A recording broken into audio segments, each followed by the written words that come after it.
It got really Wonderful. quiet fast. I'm Jim Schroeder. I am the Art Design Area Coordinator, and I would like to welcome you today to the fifth in a series of talks by artists who are currently exhibiting in the Fine Arts Gallery here at Mott. Our next exhibition, which will be in the gallery, will feature ceramics by former Mott student Rebecca Casement. Rebecca is currently an MFA candidate at Michigan State University, and she is halfway through that program, so we are very pleased and honored to have her come and join us. Her exhibition will be opening on April 9th, and we will have information about her talk following. We'd also like to thank the Ballinger Trust today for their continued support in bringing artists to our gallery and sponsoring these talks for you. Today we are very, very fortunate to have a Michigan native from Midland, Mr. Bruce B. Winslow, and showing his amazing works in his Structured Atmospheres exhibition. His works will be in the gallery from now until Tuesday, April 3rd, which they will go off.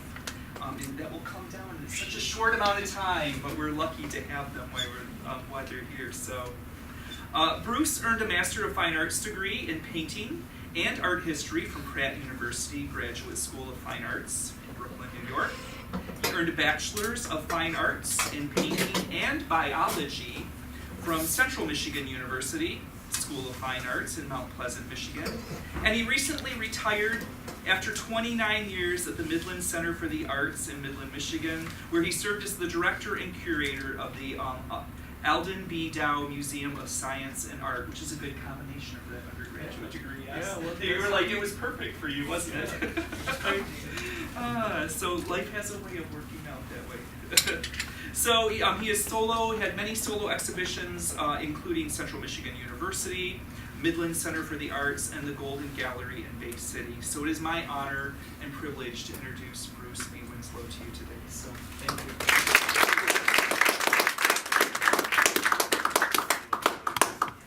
Thank you guys for coming. Sometimes you go to speak someplace and no one shows up. It's really great to have all you guys here. That tells me that there's an interest there as well. I'm not going to beat you over the head for too long. I think probably 20, 30 minutes at the max is all this will take. So, how many of you have been over to the gallery to see? Oh, super. So you got a basic familiarity with the work. Been painting for 43 years. Whoever would have figured. And it makes me wonder, how do you approach all this about being over 40 years as an artist, as a painter? I realized when thinking about that I've been a musician for 53 years, 13 years before I knew I was a painter. And in my mind, if you go and look at those paintings, to me they're very musical. It's about lyricism. It's about harmonies, passages, crescendos and decrescendos, loud solos and soft ballads, symphonies and orchestrations of colors and shapes and lines and movements of varying effects and qualities. The characteristics and the mannerisms, all those things that make up what my art looks like, that's that visual character of it, all came to being not only because of a good degree of chance, but also a lot of influences over art history of other artists, art movements and art history and music. And from them I distilled my affinities that becomes these paintings. And I've been thinking a lot about an artist's life work and what his aesthetic is, or hers, and what that's fundamentally grounded in, with three principal foundations, and for me anyways. You have a stylistic foundation, you have a thematic foundation, and you have a philosophical foundation that makes a purpose for all this work to come together. In a stylistic foundation, that's what we see as the product on the wall. It's a visual language with its characteristics, what I call a visual statement. The thematic foundation is a niche of stories or poetics that an artist finds an affinity for and wants to discuss. And finally, there's a philosophical foundation in my mind, and that's a base of perspectives on life and art. This philosophical basis is your belief structure, the reason for creating, defining your responsibility, and it comprises your integrity. Your belief structure is rarely visually evident. It's more of a driver. It's your doctrines and your work ethic, and no artist will achieve anything without a strong work ethic. I think you'll find that out real soon. Which brings me back to artist responsibility, and to proclaim oneself an artist is, pretty audacious and bold assertion in my mind, and it's only affirmed by a strong work ethic. The responsibility to work regardless of the other distractions in life. I estimate that 80% of the time that I go to the studio to work, it's not because I really want to, because it's a responsibility. And an artist has a responsibility to greater culture, spiritual atmosphere that we live within, kind of like the karma of the world. We've got a responsibility to that. Deceit's not a good part of it. The great abstract painter Kandinsky spoke deeply about responsibility as an artist. He said, "Art is not a vague production, isolated, but a power which must be directed to the improvement and refinement of the human soul, to, in fact, raise the spiritual atmosphere that's around us that contains all humanity. It is very important for an artist to gauge his position right, to realize that he has a duty to his art and to himself, that he is not the king of the castle, but rather a servant to a nobler purpose. He must search deeply into his soul, develop and tend it, so that his art is something to clothe and does not remain a glove without a hand." He also said that an artist has a triple responsibility to non-artists. He must repay the talent which he has. Secondly, his deeds and feelings and thoughts, as those of every man, create that spiritual atmosphere which is either pure or poisonous. And third, these deeds and thoughts are the materials for his creations, which themselves exercise influence on that spiritual atmosphere. The artist is not only a king, as Palladian says, but because he has great power, but also because he has great duties. So with that little preamble about your responsibility as an artist, I get thinking of the influences that most directly shaped my images over the last 40 plus years. Early on, I became familiar with the work of Turner, British artist. And Turner understood how enormous nature is. In it, you find both terror, and in nature, you find tranquility as well. And in nature, there is infinity. Since a child, I have been questioning the concept of infinity, unable to comprehend an unending space above us, the ultimate ideal, even heaven. The creative side of me sought and provided me a means to try and make tangible the immateriality of the infinite. My fascination was inseparable from the ultimate conception of heaven and an expanding universe. With Turner, he had an innate capacity to assess and express all the tempers of nature. and its emotions. He could release color from the confinements of objects. He could create an immersive, engulfing radiance, reality of color, reality of light, adjoined with the reality of feeling, and creating an immersive experience, fracturing and dissipating light.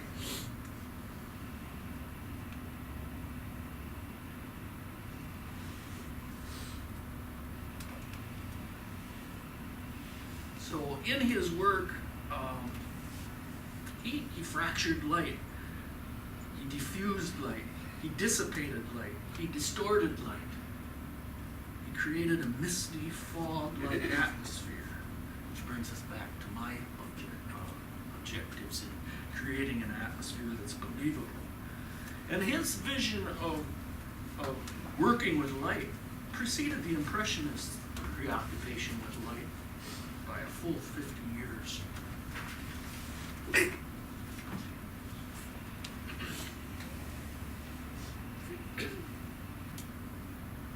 Boundless fields of space, understanding the infinite expanding space, even a vision of heaven, the ultimate ideal, the angelic conception.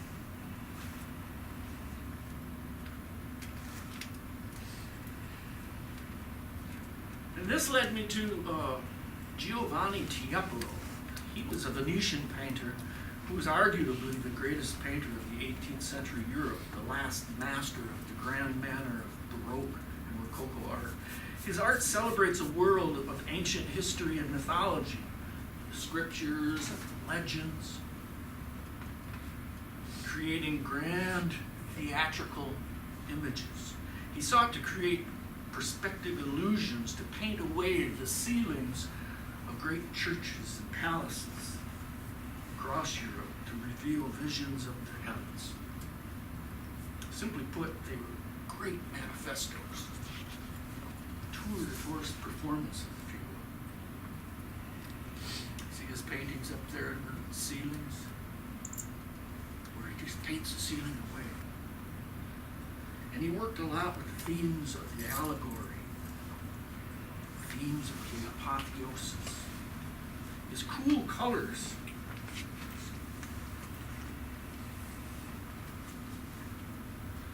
created convincing effect of daylight. The skies revealed infinite depths of towering cloud formations, unsurpassed illusions of brilliant, sun-drenched, fresh colors, airy, fleecy clouds populated by angels and gods. These would inspire my themes of the apotheosis and allegorical stories. Pure elegance were his paintings. Look at that incredible architecture and imagery that work together.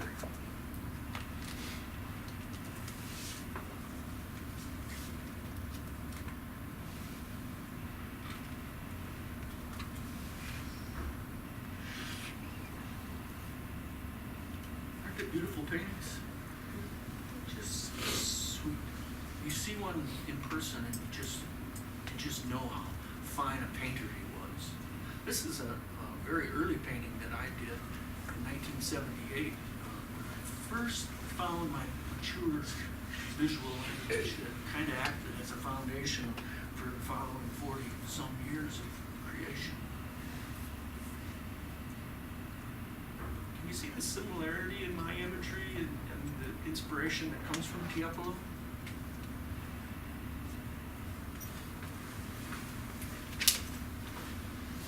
There was also a movement called Rococo. In it, again, the subjects of the virtues and the heavens and angels and mythology and Christianity, the theme of the triumph. These were all things that I would borrow through the inspiration that comes from them.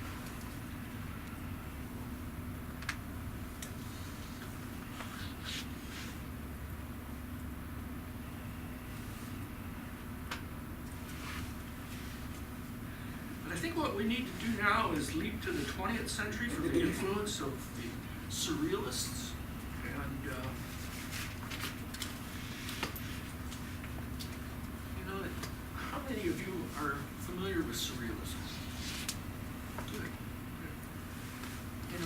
about defining the undefinable in surrealism. The impossible worlds that the surrealists created allowed me to both escape realism and embrace abstraction. Of course, Salvador Dali, one of the great surrealists, was an incredible early influence for me. The surrealist illogicality encourages a freeing of yourself from imitative realism, freedom of your imagination. In abstraction and surrealism, I embrace the absence of reason and logic, where there are no laws, no rules, or expectation. It became an open-ended universe from which to create a new reality for me. You know, we have abstract art and we have realism. Abstract art does not imitate reality. It is real in itself. Is abstract art perhaps more real than imitative depictions of the real world? That what we call realism? That which we call realism is really an illusion of reality, where abstraction is not an illusion of reality. It is genuinely real on its own accord, of its own laws and rules of actuality. Dali, above all, symbolizes surrealism. How do you define the undefinable? He created an art of irrationality. He's a painter's painter. His luminous color palette and impeccable blending technique were primary influences that I gleaned from that master. Pulling from the subconscious,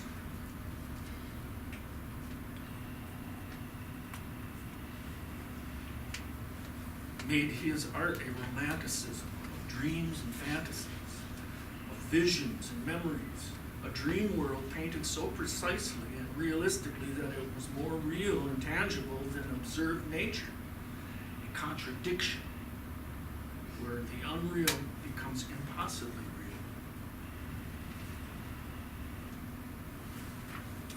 The surrealists that inspired me pushed me towards free association, allowing the pretend to reign superior to reality. The second Surrealist Manifesto stated, there is a certain point for the mind from which life and death, the real and the imaginary, the past and the future, the communicable and the incommunicable, cease to be perceived as contradictions.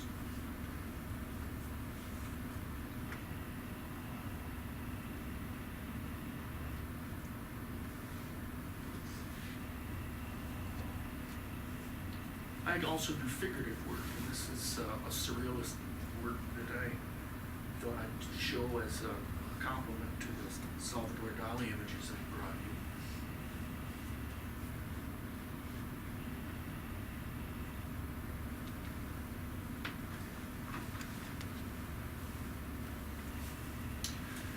The next big influence I need to acknowledge is improvisation, that idea of responding expressively in the moment without preconception, an automatic response to your emotion and psychology and inclinations of the soul.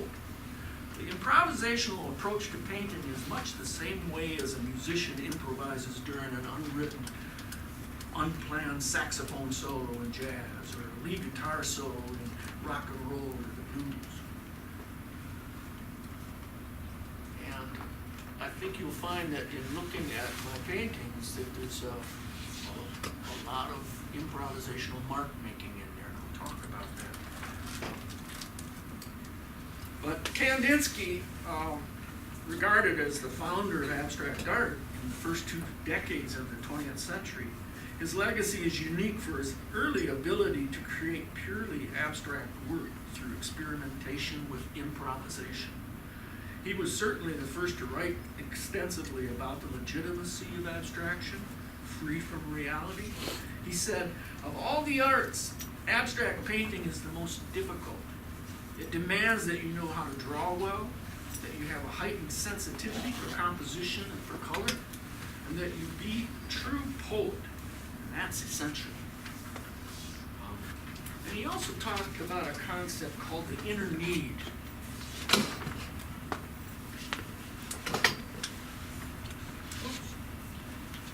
He talked about a concept of the inner need. The inner need of an artist brings forth an outward expression of one's impulses in the moment.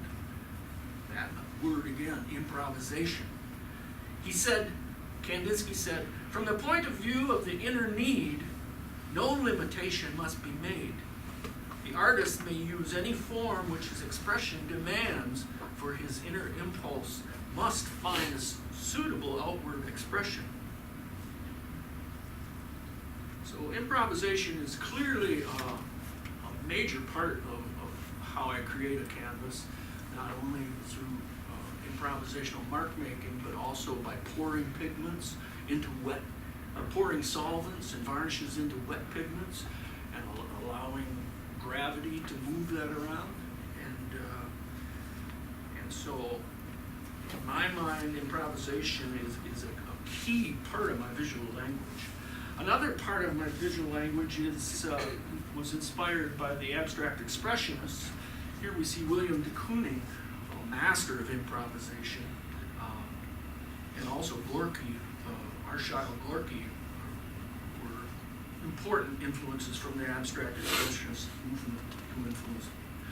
Expressionistic influences moved my work toward automatic mark making of aggressive brushwork, strategically placed high-key colors, rhythmic gestures, varying textures, activity and motion, markings that heighten the energy of a growing image, to create an image where the eye cannot rest, ever moving, like reading sentences, all exploding with a true character of action painting. Improvisation, mark making, animates the character of that growing image.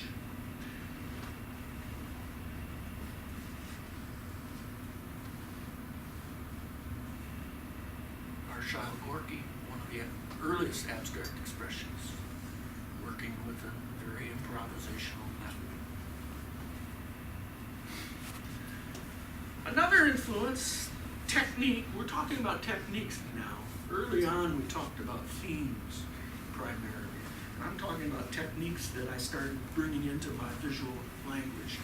And one of them, as I mentioned, is this idea of pouring solvents and varnishes into wet pigments and allowing improvisational things to happen there. Paul Jenkins, who you see here, was a strong influence for me. But I'll say for the record that I discovered my technique of pouring and flowing pigments and solvents and varnishes before I knew about Paul Jenkins. But once I learned of him, I had found a kindred spirit against which I could measure my discoveries and accomplishments. He was associated with the abstract expressionist group and aligned with the color field movement. His fame was in the use of controlled paint pouring and canvas manipulation with veils of lush, transparent, and translucent color. He once said of his method, "I try to paint like a crapshooter throwing dice, utilizing past experience and my knowledge of the odds. It's a big gamble, and that's why I love it."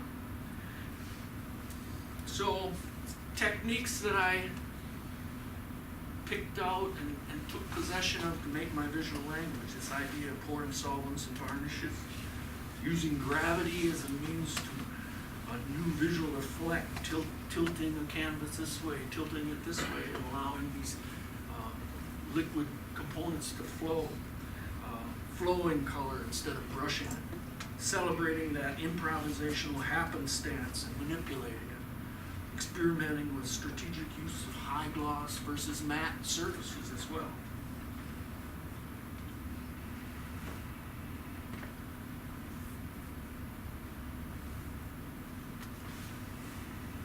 Paul Jenkins. In fact, there's a real nice Paul Jenkins over at the Flint Institute of Arts, a large scale, must be nearly 10 feet tall. Real nice, it gives you a first-hand look at it. Another part of my language that eventually developed was the use of geometric structure. I had always painted with never believing that I would ever use a hard edge line or geometric structure. But in '86, when in the first weeks of my master's work at Pratt, my mentor challenged me to discover something new. Why are you here? You're already a good painter, he said. He says, that's the bike you ride. So what are you spending all this money and leaving your wife back in Michigan for to come to New York? And it was a challenge for me to think about, well, how can I have my style grow? And I said, well, what's the answer to that? I was painting very organic, atmospheric paintings in a very pastel palette. And so I thought, well, what's the opposite of that? Like working with soft pastel colors in an organic, atmospheric form. The opposite was to go to dark, intensely charged colored palette and to implement geometric hard-edged structure set forth to integrate and merge these opposites, geometric to organic, hard-edged to atmospheric. Neither wins the battle if resolved intellectually and visually. Geometric structure became a significant new chapter in my career and my visual language. Potential of hard edge. Here's Kandinsky doing much the same.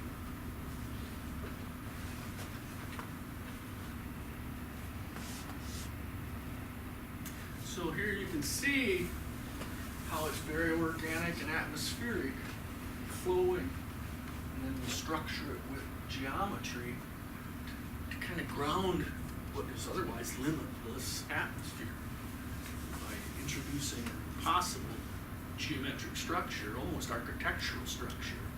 It kind of contains that limitlessness. Another big influence for me, I mentioned earlier, was my music. To me, the paintings are very musical. There you see the use of geometric structure of an otherwise atmospheric ground field of color. This is from a series that is, there's a couple pieces in the gallery. So there's a synergy between music and art. Certainly music has been tied to my art over the years. And to me, music is quite different from painting. Painting is very solitary and it's quiet and it's a contemplative behavior. Where performing music is a social, outward, and rather aggressive behavior.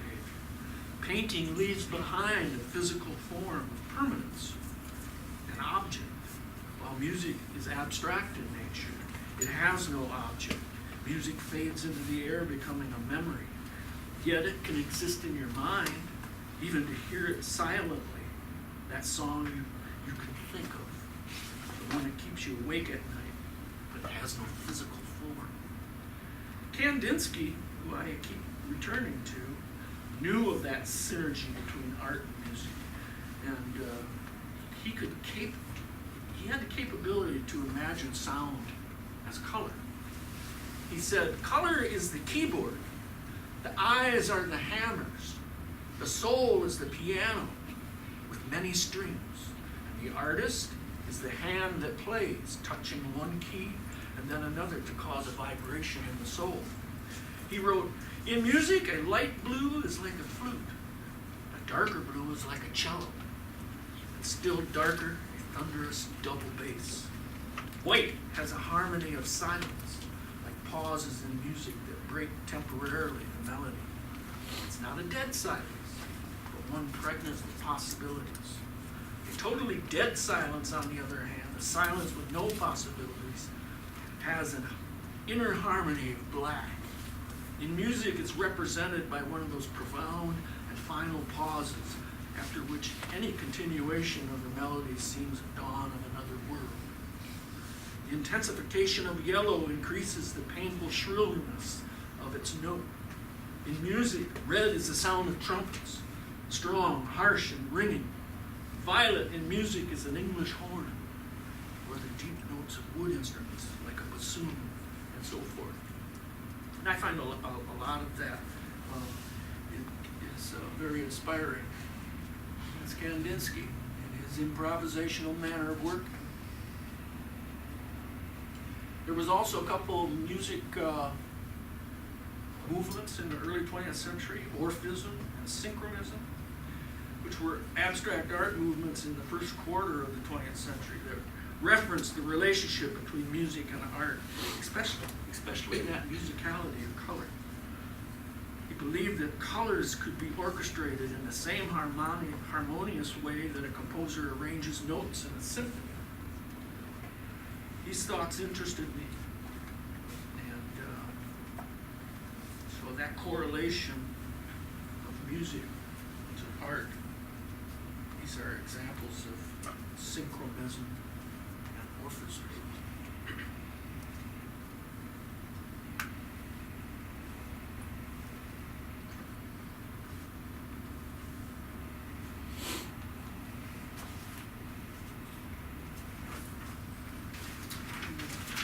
Hold that image back for you. So, what we've kind of arrived at is that you can orchestrate and arrange your visual language into a resolved statement, all those influences that you have. And that's ultimately the work of a painter or an artist, the final resolution of all your influences and mannerisms. My paintings in their early state are very rough and imperfect, merely random distributions of lines and shapes and colors collected in an automatic, haphazard, and thoughtless way. In that way, they are perfectly honest, collected by chance, unencumbered by thought and reason. When it's time, my charge is to orchestrate them, all them qualities, the marks, the flowing forms. People always ask, do you have an idea of what a painting will look like, what it will be? I do not. The paintings grow from webs of chaos of their initial marks and colors. I paint multiple canvases at a time, some in late stages of completion, other in the infancy as recipients of random marks of improvisation as I'm cleaning with my brushes, From that chaos, the paintings essentially tell me what to do with them. I don't come to them with a concrete intention. The great abstractionist and surrealist professor of aesthetics, Paul Klee, stated, "A painter should not paint what he sees, but what will be seen. Art does not reproduce what we see, rather it makes us see. Art does not reproduce the visible, rather it makes visible. Color is the place where our brain and the universe meet. One eye sees, the other feels. To resolve a painting, I compose and arrange and organize all the chaos of the elements and effects that I have collected.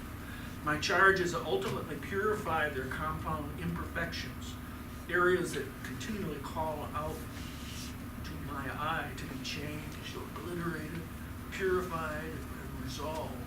During that process, sometimes I'm an artist. Much of the time, I'm a participant. I am learning what the artwork might become." He said, standing at his appointed place at the trunk of a tree, the artist does nothing other than gather and pass on what comes to him from the depths. And the beauty at the crown is not his own. He is merely a channel. The true definition of being an artist is to resolve that painting. And that's my words. In knowing when to stop fussing. Understand when the painting is done. That's the definition of being an artist. Let it go. Cut it loose. Back to Kandinsky, the true work of art is born from the artist, a mysterious, enigmatic, and mystical creation. It detaches itself from him. requires an autonomous life, becoming a personality, an independent subject, animated with spiritual breath.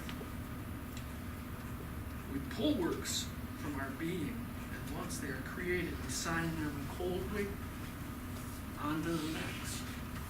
You know? But what about that painting you just painted? You birthed it. It is a lone being, a point of arrival in time. It has a life of its own ahead. Much of that life in darkness, standing back to back, face to face, in a dark, damp basement storage rack, among dozens and dozens of other orphans blind to the world, hidden from sight. Such an unbelievable irony to create something like that that goes in a storage rack. You know? Hundreds of them. The great abstractionist, I'm almost done here, folks. Mark Rothko stated, "A picture lives by companionship, expanding and quickening in the eyes of a sensitive observer. It dies by the same token. It is therefore risky to send a picture out into the world. How often it must be impaired by the eyes of the unfeeling and the cruelty of the impotent." So all this calls up what makes my art. Rothko put it best. He said, "There is no such thing as a good painting about nothing." So all said and done, 40-some years ago, a search to understand infinity, to create and visualize limitlessness, to create a potential vision of heaven. 20 years later, I was dumbfounded when in 1990, the first Hubble Space Telescope photographs were revealed. I found that for over a decade, I had been very accurately formulating an abstract vision of what infinity might look like. In the outermost reaches of the universe, the Hubble documented expanding space as it is, as man always ventured to see it. We now have seen beyond the outer reaches of the universe, eclipsing conventional understanding of time, light years beyond, and my vision of infinity had been a startlingly accurate vision of the infinity of the universe.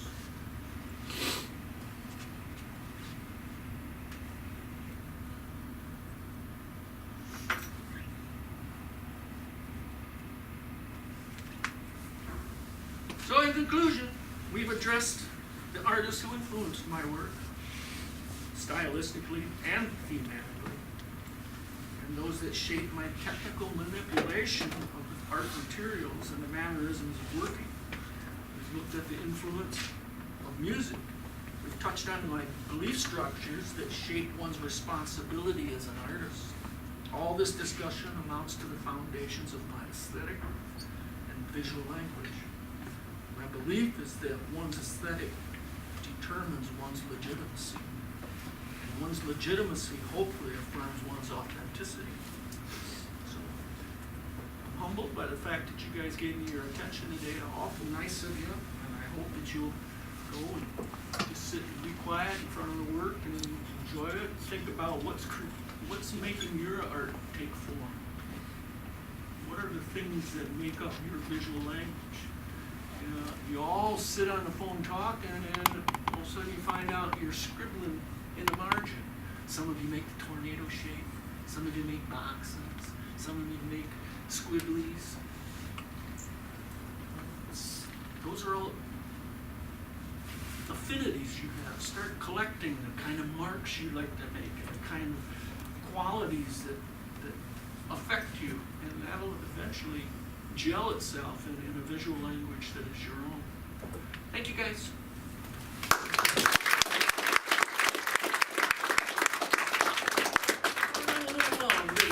Sorry about that. Are you open to any questions? Absolutely. Does anybody have any questions for Mr. Winslow? I do. Yes, sir. I'm really curious about, you talk a lot about the improvised nature Yep. of your work. I'm very curious with the structured parts of it, the three-dimensional pieces coming out, even the inserts and that were on some of the paintings in there. How does the improvisation kind of play into that? What's the process? How does it change it at all? Well, those qualities connect to the geometric structure that is a part of the language. And so, I can keep painting the same old thing over and over and over, but you always are trying to think, how can I change how can I change that bike that I ride? Put bigger tires on it, change the color of it. But the geometric structure, actually, the ones with the pedals that come out, Alden Vidal in Midland, the architect who worked with Frank Lloyd Wright, made lanterns for gardens. The tall structures with those pedals coming out. And I got permission from the Alden Vidal Foundation to build a set of those. And so, working as an apprentice to the man who builds these for these homes, as I was cutting out the pedals for these lamps, I was throwing all the offcuts into the garbage. I said, geez, I could do something with those. And I'm looking for something how can I change my painting?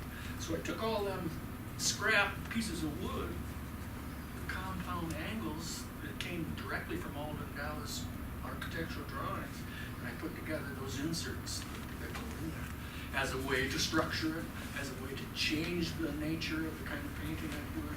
Always looking for what else can I do that will keep me evolving and keep my art interesting rather than just reproducing the bike, So, I don't know if I answered your question. So did the structure come first and the painting react to it? Or was it a little bit It's of kind of a little bit of both. Okay. These things grow on their own, oftentimes telling me what to do.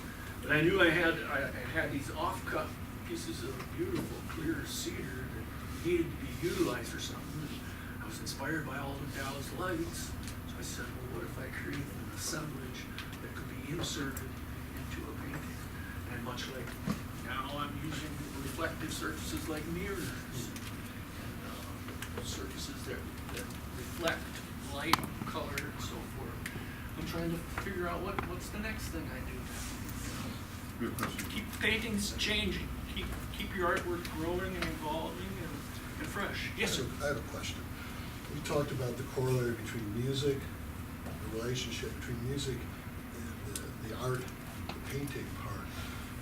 Under music, you obviously can improvise by yourself, but much of the great improv work has been driven through collaboration with other musicians. Yes. Would your communing with those artists like Kandinsky and the other folks been that driving force that's related to the music, where you understood what they were trying to do, and did that drive you very much like a rhythm section would behind your saxophone? Yeah, because of all the different qualities that you borrow from all these artists, it's almost like playing in a band with other musicians. Have you ever tried to do anything in combination of your work with another artist that's the same bent as you, painting-wise? I have done collaborative work with Armin Mersman in particular. He and I have oftentimes we'd be on road trips to go pick up an exhibit for a museum or something, and at night sitting around having a beer, we'd take a journal like this, and I'd work in it for 5-10 minutes, and I'd hand it to him. He'd work on it for 5-10 minutes, hand it back. This would be back and forth all night long, which is much like playing with a drummer and a bass player and a guitar player. And then after we found out how much fun and how inspiring that was, we began doing it on a large scale, pieces of paper like this. And there are a number of those works. I've also done another thing. When I was working for the museum, we have a semi-pro baseball stadium in town. The Midland Center for the Arts takes one night of one of the ball games and promotes all the programming of the Midland Center for the Arts. And we have our instructors all around demonstrating and so forth. So I made up a little game. I took 2 large canvases, set them on the ground, and I made a pinwheel, and I'd have the little kids in the crowd come up, spin the wheel, and it would land on, create bubbles, create zigzags, create straight lines, create this. And then the other one they'd spin, and it would tell them what color they get to use. And I'd let them get down on the canvas and manipulate it with what they've come up with on that little spinning wheel. Then I take the paintings home and I finish them. I paint into them, preserving the marks of these children. And there could be 100 kids that participated that night, and here's their marks. And it's time consuming because you have all these marks and you have to paint around them, you know. But so collaboration, I think, was your ultimate question, and I've done a lot of collaboration, both with people I don't even know at the ball diamond there, like I just explained, or with other artists who, especially Armin Gerson. I have done quite a few collaborative works. It's kind of like a performance almost in a way. It's neat that way. Other question? Yes, sir. I have a question about your color use. It seems like you're working improvisationally quite a bit. So I would assume that means making color decisions quite often. Could you maybe get into what your background is in terms of color? Some of the artists you mentioned, Clay, Tyler Bauhaus, and things like that. What has your experience in education been in relation to how you understand or apply or work with color? Well, as I say, I go into a painting with no preconceived idea of what it's going to look like at all. Now, there has been a couple of times when I saw in nature a couple colors, especially in the fall, leaves like beech trees, the leaves turn color like this against gray, and the maroons and stuff in the fall. Sometimes I could see there's a great color combination that might be the nice start of a painting. But usually I go into a painting, I just go to my paint box, I squirt out every one of the colors onto the palette, and since I'm working with no preconceived image or concept, my first job is just take any color that's there, mix a lot of white with it, and cover every square inch of the canvas mindlessly. Because you gotta have an underpainting anyways. So I use just about every color in the palette, and almost do it in a very haphazard way. And let's say I'm done with that green, I'll clean that green, and why waste it? I'll just clean it and make marks on another canvas, which ultimately will be the starting point for the next canvas. And so it's working very improvisationally, very mindlessly, covering every square inch of the canvas, which then you look at it and you say, okay, here's my starting point. And in that process, and in being so haphazardly and improvisational with mark making, those all become very chaotic, sometimes very muddy, very ugly. And really the driver for me is once I've created a chaotic mess on a canvas, now my job is to resolve it. And that's by a purification process. That's too muddy. Clean it up. There's too much black there. Lighten it. The painting tells me what to do, really. So color decisions, there really isn't a color decision. The colors that exist there on that initial chaotic collection of marks tells me what direction to go. And so it's really a purification process. And I'll lay a canvas down after I've worked on it and it feels like, I'm getting tired. I'll pour some solvent on it. And I'll pour some varnish on it. I'll take a beer can and tilt it up and it'll start to flow this way. And if it's gonna flow into an area that I really quite like and would like to save, I'll tilt it that way and it'll flow that way. And sometimes I'll just go to bed and see what happens overnight. And if you don't like what I did, obliterate it. It's not a big deal. There will always be a point of arrival where you go, I don't see anything else that bothers me here. You're done.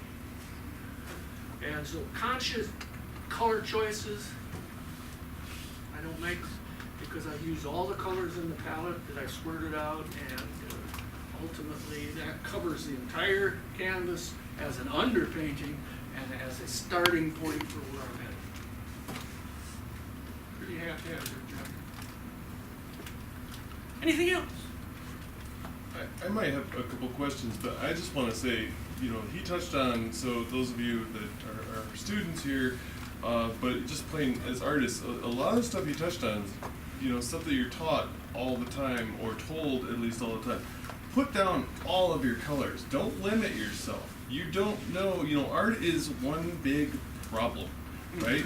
No matter if you paint abstractly, if you paint representationally, if you work, or I should say, not just paint, you have to come up with a problem, which is what I'm doing, and then you have to come up with a solution, which then leads to new problems. What do I do? What colors do I use? And if you don't give yourself that, you know, quote unquote, in the literal or metaphorical sense, palette to react to, you're going to limit yourself, where he can react and you go, no, this is the green that I need, where if it's, you know, put away, it's not there to inspire him, because we have to react to things. But also, just letting things kind of go the way that they go. You know, it's good to plan things out, even if, in his case, he plans it out as he goes, or plan it out ahead. You know, you got to put that thought into it. So, and you mentioned it during your lecture, work ethic, and you know, I hate to tell you guys right now, you gotta have it. You gotta have work ethic.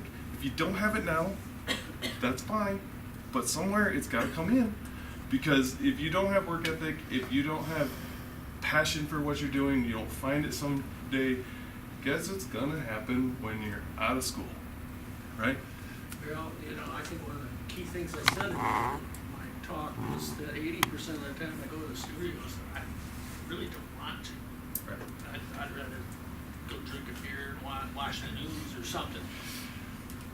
But I stressed in the front of that discussion, it's a responsibility. I also said that proclaiming I'm an artist, audacious as hell, and being a hard worker with work ethic and knowing that being an artist is a responsibility. It's critical to get you anywhere. And consequently, because I do go to the studio when I don't want to, I've been prolific as hell. And another thing I think is that I'm surprised I didn't include, I think if you go over here in the gallery and take a look, you'll find that I'm working in series. So you find something that you think is a successful point of arrival, do it again, change it up with a new color palette or introducing something else. But to do 3, 4, 5, 10 works of art in a series, it's about finding and evolving your accomplishments and evolving the potentials of a particular idea. But you go in that gallery, you'll see that almost everything in there's multiples of the same concept, only just changing up the nuances. It's real important. You'll accomplish a lot by working in series. And that way you don't have to find something like, well, that was successful, let's do it again, only do it differently, but related to that. Very, very efficient way to work.